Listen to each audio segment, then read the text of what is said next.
তাহলে আমি যদি থাকি তাহলে চাঁদাবাজি হবে না। এই কারণে তারা এই কাজগুলো করে। এই সরকারের বিরুদ্ধে আমি কন্টিনিউয়াস লড়াই করে গেছি। আমার লড়াই কিন্তু এক বিন্দু থামে না। তারা আমাকে লাস্টে মেরে ফেলার জন্য সব কিছু করেছে, তারপরে কিন্তু আমি পিছাই নাই।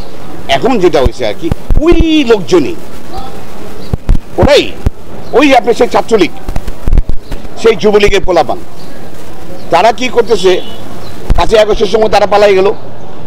এই কয়েকদিন সময় যাওয়ার পরে আপনি দেখেন যে রূপগঞ্জের যত ব্যবসা আছে, এই যে গাজী বাহিনী ব্যবসা আপনি দেখবেন কোনো ব্যবসায় কোনো কিছু হচ্ছে না। কিন্তু এগুলা উস্কানিদাতা কারা আপনি আমি সবাই জানি, বাট মুখে বলি না। আবার ভয় যে বললে যদি আক্রমণ করে।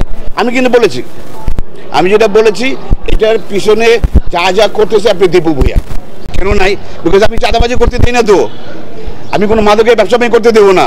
আমি ফুটপাতে দোকান দখল এগুলো আমি করতে দেবো না। তাহলে আমি যদি থাকি তাহলে চাঁদাবাজি হবে না।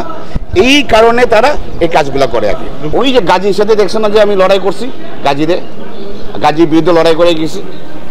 এই গাজীর লোকজনই কিন্তু এরা, যারা তোমরা দেখছো, এখনো তোমরা গিয়ে দেখো, সার্চ করে দেখো যে ডিবিসি সব জায়গায় নিউজ আছে যে আমার বাড়িতে কিভাবে তারা আক্রমণ করছে, গুলি মারছে, বোম মারছে, আমাকে মেরে ফেলার জন্য এন্টায়ার রূপগঞ্জ থেকে পুরো বাহিনী হাজার হাজার লোক নিয়ে আসছে। একবার না, একদিনে দফায় 4-5 বার আক্রমণ করছে।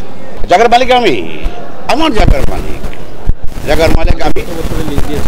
আমি কোনো লিস্ট দিই নাই। ওই চুক্তি নাম্বারটাই ভুয়া। আমি জেলে ছিলাম।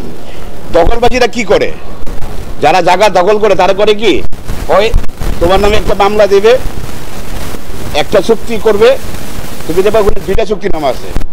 তাহলে একটা চুক্তিনামা ওরা করছে যে 10 বছর, আর এটা 1 বছর, তাহলে কেমনি হয়? তো 2টা তো তোমার 10 বছরের কথা। আর বাংলাদেশের আইন অনুযায়ী কোনো চুক্তিনামা করতে হলে মিনিমাম 3 বছর, ঠিক না?